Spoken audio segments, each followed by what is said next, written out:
second grade. Welcome to Reading Workshop Day 4.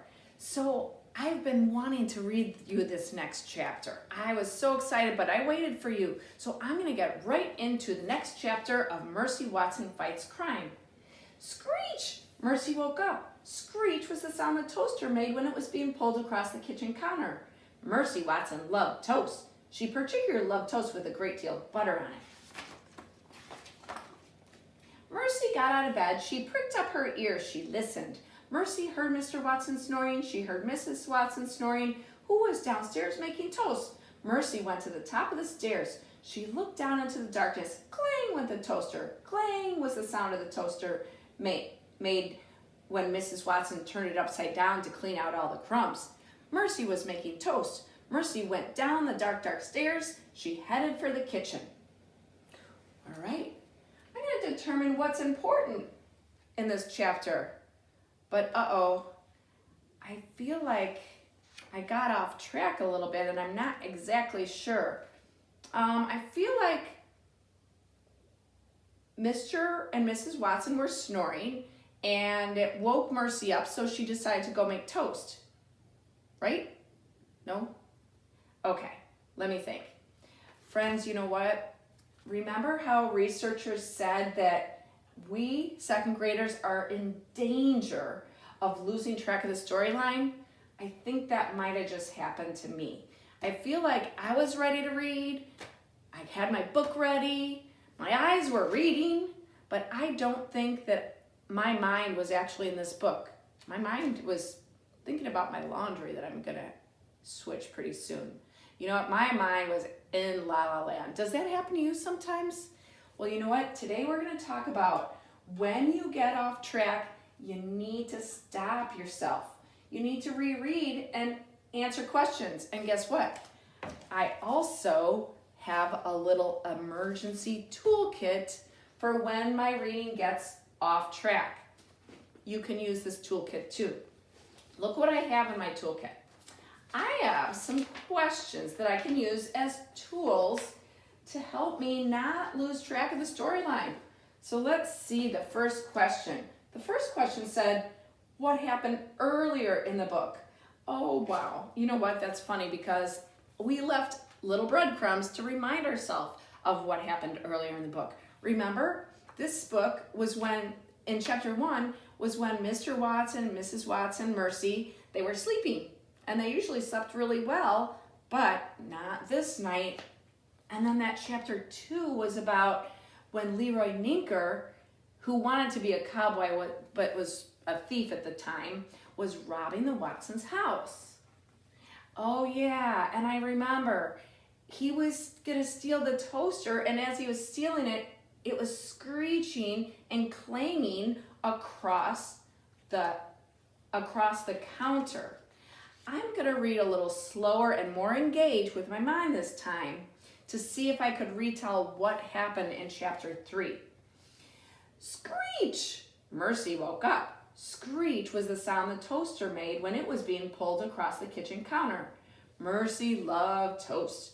She particularly loved toast with a great deal of butter on it. Mercy got out of bed. She pricked up her ears. She listened. Mercy heard Mr. Watson snoring. She heard Mrs. Watson snoring.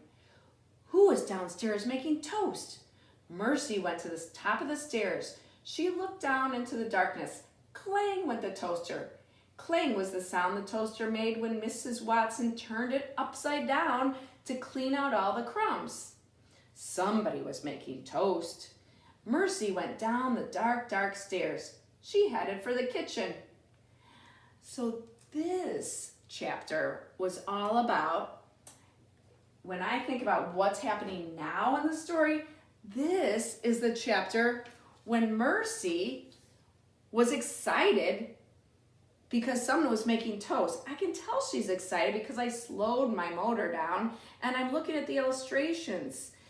Her tail's wagging, she has a smile. She's excited that someone's making toast. You know what else I'm thinking now that I've slowed down a bit? How smart Mercy is to recognize the sound of a toaster being dragged, clang, and thinking that that's the sound that when toast is being made. I'm ready to slow down. Leroy Ninker grabbed the blender. He grabbed the clock, he grabbed the cookie jar. Yippee-i-oh, he sang as he worked. In you go. He grabbed the juicer, he grabbed the teapot, he grabbed the waffle iron. Wow, he's taking a lot of the Watson's kitchen tools. And then Mr. Ninker heard a noise. He turned around. Yippee-i, sang Leroy. Uh-oh. Chapter 5. Ooh, chapter 4. So that one, if I was retelling that chapter, and I'm thinking about what is happening now, well, this is the part where Leroy was caught. And I'm also kind of wondering, when Mercy, she doesn't look quite as happy, and I'm thinking about, what will Mercy do? Will she bite him? I don't know. If I connected this to what I've already read about Mercy, she doesn't seem like a mean, nasty pig, so I don't know if she's gonna bite him. Maybe she'll oink really loud and scare him. He definitely looks surprised. Let's read chapter 5 together. One more chapter? Chapter 5. Mercy looked around. She did not see the toaster. She did not hear the bread. She did not see the butter. Instead, Mercy saw a little man wearing a big hat. He was not making toast. Mercy was very disappointed. She was also very tired. She yawned. That's funny that she's yawning in the middle of a robbery. She's not very scared. Good pig, said the man. He nodded. Mercy lay down. She yawned again. Nice pig, said the little man. Mercy closed her eyes. Yippee-i-oh, the man sang softly. Off to sleep you go. That's the end of that chapter. So let's think about this. The problem is that the Watson's house is being robbed, but I think there's another problem. There's a very big pig in the kitchen, and it seems like Leroy Ninker wants to be able to get away without the pig knowing that he's there. I think that's the problem right now. So you know what? On my Post-it note, I wrote Leroy sang Mercy to sleep.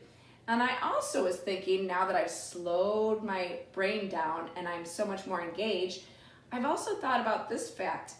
Leroy seems like kind of a nice guy. He doesn't seem like a scary robber. I mean, he sang Mercy to sleep. That's where I'm going to stop for today. I know you want to read more of this, and we will next week. But you know what, friends? I want you to think about this. When you get off track, you need to stop yourself. You need to reread, and you need to answer these questions. What happened earlier in the book? What is happening now? How does it connect to what I already read? What is the problem? And sometimes there might be another problem. What is the solution? And eventually, is there a lesson or an idea that we're learning from this book? I'll be ready for that one. But right now, I'm really noticing characters now that I've slowed down and made sure that my mind is connected to the words on the page. Good luck today, friends. Have a great day reading.